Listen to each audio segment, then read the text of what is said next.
கிளைச்சபை அகத்தியருக்கு அன்புக்குரிய சீடர்களாக இருக்கிற மாதிரி எப்பவுமே இது முதன்மை சீடராகவும் முதன்மை இடமாகவும் இருக்கிறதுக்கு உங்கள் அருளாட்சி எப்பவுமே வேணும். எங்கள் அன்புக்கு ஈடு இணையாக எந்த சீடர்களும் இருக்கக்கூடாது என்ற பேராசையோடு நான் அகத்தியர்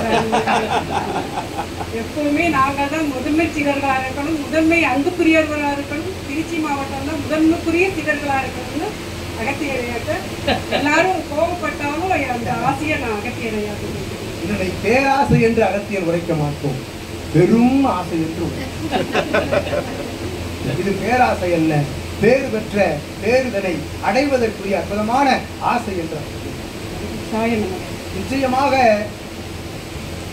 இப்பெண் சீடர் உரைத்தவாறு பிரபஞ்ச மகா அகத்திய வாழைச்சித்த சபை என்பது ஆதி கைலாய சிவசூட்சம நூல் கிடைக்கப் பெற்று அற்புதமாக சித்தனோடு சீடர்கள் வலம் வருகின்ற பொழுது கிளை சபைகள் ஆங்காங்கு அமையப்பெற வேண்டும், அவர்களின் மூலமாக யுகமாற்ற நிகழ்வு பணி நடைபெற வேண்டும் என்பது அகத்தியன் ஜீவ நாடியில் இட்ட கட்டளை.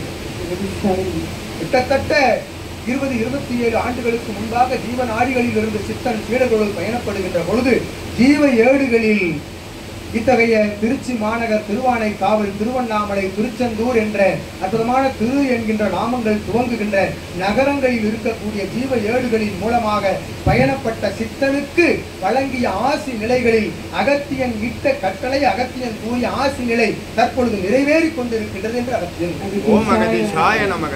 உமை நாடி வருவோர்கள், சித்தனே உமை நாடி வருவோர்கள் அனுக்கிரக நிலை பெற்று திருமுருக ஆற்றலினை உம்மிடமிருந்து பெற்று கர்ம வினையகன்ற ஞானியர்களாக இப்பூர்வையில் வளம் வருவார்கள் என்று யாம் கூறிய ஆசி நிலை பலிதம் கண்டிருப்பது என்று அகத்தியன் அகமகிழ்கின்றது. பலிதம் நிச்சயம் காணும் அகத்தியன் ஆசி ஒரு காலம் பலிக்காது விடாது என்ற அகத்தியன் ஆசி. அந்நிலை துவங்கிய காலம் முதல் முதல் கிளைச்சபை நீர் உரைத்தவாறு முதன்மையான கிளைச்சபை, முதன்மை சீடர்களை கொண்ட கிளைச்சபை. இதற்கு மேல் கூறினால் அகத்தியர் கண்களிலிருந்து நீர் காரை நாம் உரைத்தோமை செங்கல்பட்டு மாநகர் செல்கின்ற பொழுது இடைமறித்து சித்தனையும் சீடனையும் இல்லாளினையும் சிவசூட்சம் நூல் தாங்கிய சீடர்களும் எங்களை கண்டு செல்ல வேண்டும், நாங்கள் வருகிறோம் என்ற உணவகத்தில் வழிமறித்து நின்று ஆசிகளை வருகின்ற பொழுது கண்ட காட்சி அகத்தியனுடைய அகத்தில் இன்னும் குடியிருந்து கொண்டிருக்கின்றது.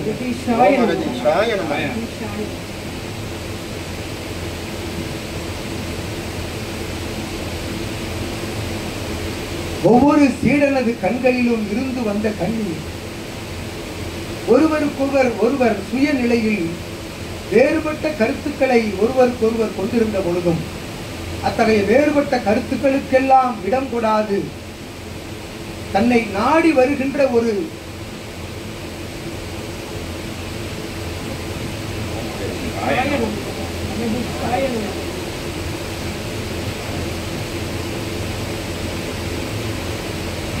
பேராற்றலும் பெருங்கண்ணையும் எங்களுக்கு தோன்றும். உங்கள் அன்பை நான் புரிந்துள்ளோம். எப்போதும் உங்கள் ஆசி மட்டும் எங்களுக்கும் உங்கள் கிளைச்சபைக்கும் எங்கென்றும் இருக்கும். தன்னை நாடி வருகின்ற ஒரு சிவத்தை காண வேண்டும், சிவப்பிரபஞ்சத்தை காண வேண்டும், சிவப்பிரபஞ்சத்தோடு இணைந்து வருகின்ற சபை பேராற்றல்களை காண வேண்டும், ஆதி சிவசூட்சம நூலினை தாங்கிய ஒரு வாழும் குருவினை காண வேண்டும், அவனிடமிருந்து அவனுடைய தீட்சை பெற வேண்டும், அவன் பார்வை படுகின்ற ஒரு கணம் எமக்கு வேண்டும் என்று அவன் பாதம் பட்ட தடத்தில் நின்று அவன் அங்கிருந்து அகழ்கின்ற வரை அவனை கண்ணயராது கண்டு கொண்டிருக்க வேண்டும், அவன் ஆசியை பெற வேண்டும் என்று வரிசை கோர்த்து வந்து தன் குடும்ப இல்லால் நிலைகளோடு மழலையர்களோடு வரிசை கோர்த்து வந்து நின்ற அந்நிலை இருக்கின்றது. அகத்தியன் கண்டோம். சித்தனோடு நிற்கின்ற சீடர்களை சித்தன் கண்களிலிருந்து வருகின்ற ஆனந்த கண்ணீர். ஏனெனில் சீடர்களில் ஒருவருக்கொருவர் போட்டி பொறாமையால் அத்தகைய சூழல் ஏற்பட்டு ஒருவருக்கொருவர் விடுபட்டு வருகின்ற காலம் அது. ஒருவரோடு ஒருவர் தொடர்பில்லாது சித்தனை காண வேண்டும். எத்தகைய தொடர்பும் ஒருவருக்கொருவர் இல்லாத போதும் அனைவரும் சிவமகா வாழை சித்தனை காண வேண்டும் என்று வந்து நின்று ஏங்கி நின்ற அந்நிலை பிரிதல் இருந்த பொழுதும் ஒரு ஞான சிவ புரிதலோடு சிவமகா வாழை சித்தனை கண்டு நின்ற நிலை, எவ்விடுதல் நிலை இருந்த பொழுதும் சிவம் ஒருவரே எமக்கு அனைத்தும் என்று அவனை நாடி வந்து நின்ற நிலையை அகத்தியன் கண்டோம் அருள் நிலையாய். அதற்கு ஈடான நிலை எதுவும் இல்லை என்று அகத்தியன். அங்கு சித்தனையும் சீடர்களையும் கண்டவர்கள் வியப்படைந்தார்கள். அங்கு இருந்தார்கள் ஆடம்பர படாடோப வாகனங்களில் எல்லாம் வந்தவர்கள் அங்குமிங்குமாக திரிந்து கொண்டு ஆடம்பரமாக திரிந்து கொண்டிருந்தார்கள். உற்று நோக்கினார்கள் சீடர்களையும் சித்தனையும்.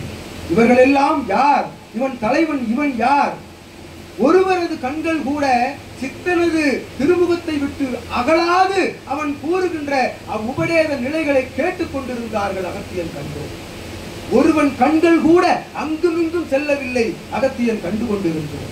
சித்தனது சரீரத்தையும் சித்தனது பாதத்தையும் சித்தனது கண்களையும் சித்தனுடைய சிரசினையும் கண்டுதான் நின்று கொண்டிருந்தார்கள் அனைவரும் என்ற அகத்தியன். இதற்கு ஈடான நிலை வேறு எங்கும் இல்லை என்ற அகத்தியன்.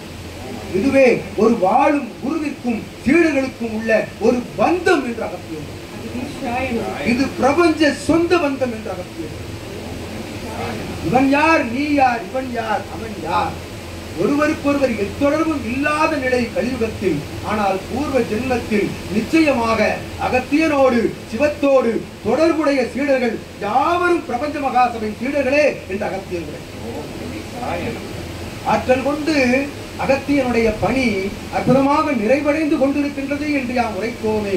அதற்காகவே உரைக்கின்றோம். முதன்மை கிளை தலையாய கிளை சபை போன்று அற்புதமான அடிபணிவு சரணாகதி நிலை கொண்ட சபை வேறு எங்கும் இல்லை என்று அகத்தியன் உரைக்க மாட்டோம். ஆனால் அது நிச்சயம் நிறைவேறிக் கொண்டிருக்கின்றது அகத்தியன். ஏனெனில் பிரபஞ்ச மகாசபையினுடைய அத்துணை கிளை சபைகளின் சீடர்கள் எல்லாம் அகத்தியனின் குழந்தைகள் என்று அகத்தியன். கிளை சபைகளை வழிநடத்தும் தலையாய காரிய தரிசிகளும் அவனோடு இணைந்த சீடர்கள் யாவரும் இனி வர இருக்கின்ற சீடர்கள் சாதனத்தின் மூலமாக அகத்தியன் உரையை கேட்டுக் கொண்டிருக்கின்ற சீடர்கள் அனைவரும் இத்தகைய பிரபஞ்சத்தில் இருக்கும் யாவரும் சிவத்தின் அகத்தியத்தின் சிவமகா வாழை சித்தனுடைய குழந்தைகள் என்ற அகத்தியன். நிச்சயம் வருவார்கள். உங்களை போன்று உங்களை சார்ந்து ஒவ்வொருவரும் சீடர்களாக இத்திருச்சி கிளை சபை நோக்கி வருவார்கள். பிரபஞ்ச மகா சபை நோக்கி வருவார்கள் என்று அகத்தியன் நல்லாட்சி வழங்குகின்றனர். அகத்தியன் சொந்தத்தை ஒரு இடத்தில் வைத்துக் கொள்ள பேராசைப்பட்டால் எவ்வாறு? அது பெருமாசை என்று. அகத்தியன் பிரபஞ்சத்திற்கு சொந்தம். பிரபஞ்சத்தில் இருக்கும் அனைவரும் அகத்தியனுக்கு சொந்தம். பிரபஞ்ச மகாசபை பிரபஞ்சத்திற்கு சொந்தம் என்ற அகத்தியன் சிவமகா வாழைச்சித்தனின் திருக்கரங்களால் நல்ல ஆசிகள் வழங்கி அகத்தியன் கண்கலங்கும் தலம் அது திருச்சி கிளை சபை தலம் என்ற அகத்தியன். தற்பொழுது அறிவிக்கின்றோம் அகத்தியன் இக்கிளை சபையில் இதற்கு அடுத்தாற்போல் விருப்பப்படுகின்ற ஒவ்வொரு கிளை சபை சீடர்களின் இல்லங்களிலும் அகத்தியனிடம் சிவமகா வாழைச்சித்தனம் அனுமதி பெற்று சச்சங்கங்கள் நிகழும் என்று அகத்தியன் ஆசியார். ஒவ்வொரு கிளை சபை இல்சபை நிலைகள் எல்லாம் விருப்பப்படுகின்ற சபை சீடர்கள் இல்லங்களில் நிறைவேற்றிவிட்டு தலையாய கிளை சபை துவங்கிய அத்தகைய காலகட்டத்தில் எங்கு நடைபெற்றதோ தலைமை காரியதரிசியின் இல்லமதில் இனிவரும் காலங்களில் சச்சங்கம் நிகழும் நிகழும் நிகழும் என்று அகத்தியன் நல்ல ஆசியும் அனுமதியும் அற்புதமான ஆற்றல் கொண்ட அனுக்கிரக ஆசியும் வழங்குகின்றோம். ஒருவருக்கொருவர் சீடர்கள் யாவரும் இழைத்தவர்கள் திளைத்தவர்கள் அல்ல. அனைவரும் சிவமகா வாழை சித்தனுடைய சீடர்கள். அறியாது தெரியாது சிற்சில சலன சந்தேக நிலைகளுக்குள் சென்ற பொழுதும் இவர்கள் யாவரும் எம் குழந்தைகள் என்றார். குழந்தைகள் தவறு செய்தால் தட்டி கேட்பது தந்தையின் கடமை.